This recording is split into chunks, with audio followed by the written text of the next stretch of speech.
Finally Maruti Suzuki Brezza facelift 2026चा पहिला teaser आला समोर. यामध्ये मारुतीने केल्या काही थोड्याच गोष्टी रिव्हील जाणून घेऊया आजच्या व्हिडिओमध्ये.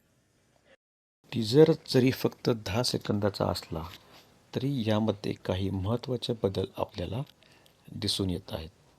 तर चला पाहूया नवीन ब्रिझामध्ये नक्की नवीन आहे तरी काय. हा आहे या गाडीच्या फ्रंट हेडलॅम्पचा सर्वात क्लोज आणि स्पष्ट लुक. यामध्ये पूर्ण LED हेडलॅम्प सेटअप मिळण्याची शक्यता आहे.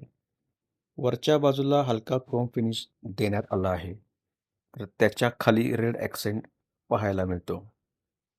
हा रेड ॲक्सेंट प्रत्येक ब्रिझा व्हेरियंटमध्ये मिळणार नाही. तो फक्त टर्बो व्हेरियंटमध्येच असण्याची शक्यता आहे. त्यामुळे सुझुकीने जो पहिला टीझर दाखवला आहे तो टर्बो इंजिन असलेला ब्रिझाचा असावा असा अंदाज व्यक्त केला जात आहे. मागील बाजूस पाहिलं तर वायपर, वॉशर, डिफॉगर आणि काचेची रचना आधीच्या सारखीच ठेवण्यात आलेली आहे. याशिवाय डायमंड कट अलॉय व्हील्सची झलकही दिसते. यावेळी 5 स्पोकऐवजी 4 स्पोक डिझाईन मिळण्याची शक्यता आहे. सध्या फक्त एक छोटासा अंदाज लावता येतो. इंटिरियरमध्ये ॲडजस्टेबल हेडरेस्ट दिले जाणार असून लांबच्या प्रवासात ते अधिक आरामदायी ठरतील. टीझरमध्ये दिसणाऱ्या सीट्स या पूर्णपणे ब्लॅक कलरमध्ये आहेत, कारण हा टर्बो व्हेरियंट असल्याचा अंदाज आहे.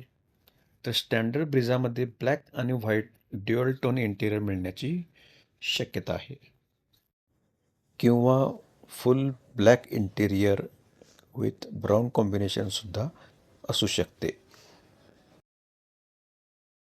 टीझरच्या शेवटी सुझुकीने क्षणभर गाडीचा फ्रंट लुक दाखवला आहे.